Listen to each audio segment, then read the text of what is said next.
Alright, so just thought I'd start recording. Did training the other night, the day after I posted my last video, and got injured, which was the first time that happened in a long time. So what happened was just did my regular warm-ups, made sure I was nice, nimble, everything, and then a few lads were kicking points over the bar, as you do at start training anyway. And just had to grab the ball. I never bothered usually, but I just grabbed it and so I go for a kick, went for the kick, hit it over the bar, but on the foot that I hit it with, my left foot, I just landed awkwardly down on it from the kick, and I could just feel my ankle go, like putting all my weight on it, and it just kind of crunched a lot, and I just knew something was wrong straight away from there, like, because you just feel it. And I don't know whether I tore ligaments, stretched them, could have damaged some of the bones in my feet, could have just rolled the ankle. I do not know what type of damage is done, but at the same time it's not the worst. It's like I can put most of my weight back on it at the moment, can walk without a limp, and just I suppose it's the first time that I got an injury in, I don't know, as long as I can remember, an injury bad enough that I would have to stop training basically,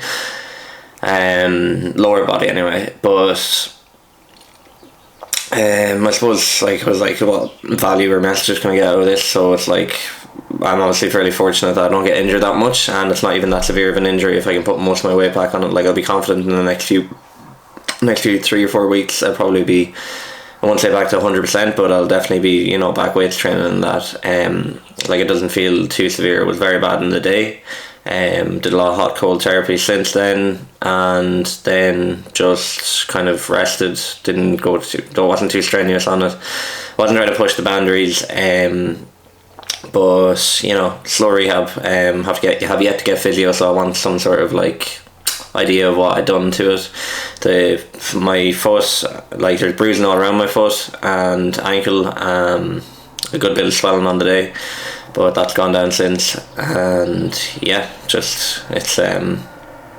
I'm just kind of happy it's like not as bad as I initially thought, because it was very painful on the day. So I was fairly wincing, and it was kind of scary. I was like, I couldn't believe it, because you put in hard work for pre-season, you're like, can't wait to start this season, and like, it's the week before the season starts, lockdowns just lifted and everything, and then you get an injury, you're like, oh, fuck it.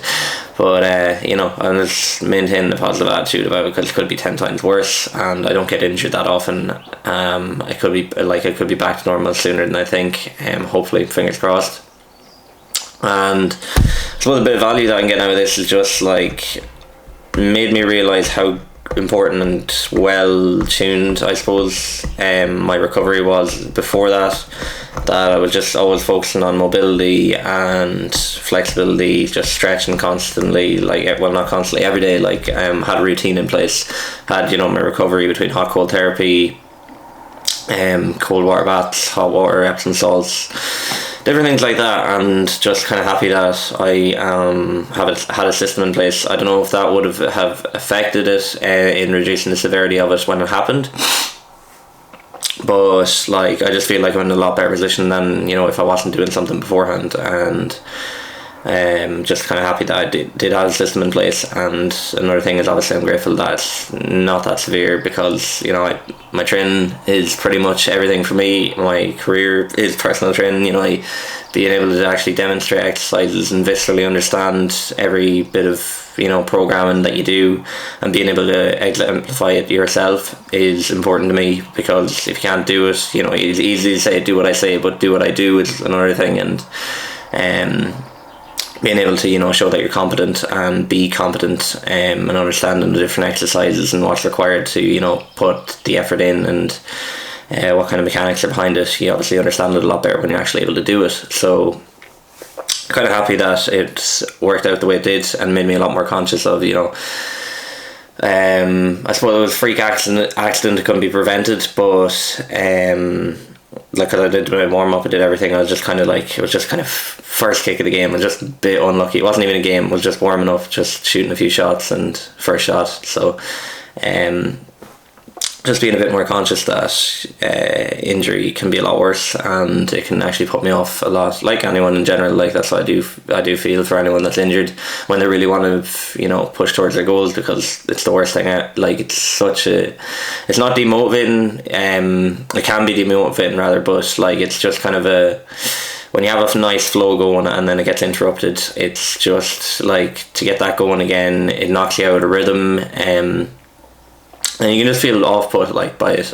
So I think it's just probably a good wake up call that things could go very bad very quickly. Obviously being more careful with my training, and rehabbing, we'll see how it goes from here. But yeah, I'm just gonna kind of treat this with a positive mindset and attitude, like, because I'm grateful. I've probably said that about 5 times, but like, I'm grateful that it's not as bad as it had initially thought. So, you know, onwards and upwards. Setback is a setup for a comeback, and different things like that. So another thing that I've been focusing my attention on, obviously, with just getting text there, having gotten this injury, I have more spare time to look into what I want to learn more about. Been reading more books on bodybuilding style training and general rehabilitation, recovery. Still delving deep into movement, recovery and rehab. Just fascinates me, really. There's so much to learn, and the more you know you don't know, kind of thing. So that's kind of what I'll be looking more into at the time. And obviously, you know, as I say, I like to have a competency and understanding behind things, so when I am injured now, I'm going to be using that to get a real visceral and tangible understanding of, you know, rehabilitation, the process behind it, kind of document my process of doing so and coming back out of it, and, you know, obviously, you know, getting back to 100% and seeing how long that takes. And once I have my own understanding of it, because it's been a while since I've been injured, like, I couldn't even remember the time I've been injured so much that I've been impeded from training. Maybe 2018, summer 2018, I got meniscal tears in my knees, but I think that's it. Like, that was 3 years ago, so, like, you know, it's very fortunate to only have one injury since then. And, you know, let's use it as a launching pad to learn and improve from here. So yeah, I don't want to ramble on too much. I'm going to try keep up with the videos now, maybe have a bit of upper body training in them, or just include some form of what I'm learning at the moment that might be of use to someone else, anyone watching. So yeah, I'll get back to you, and we'll go from there.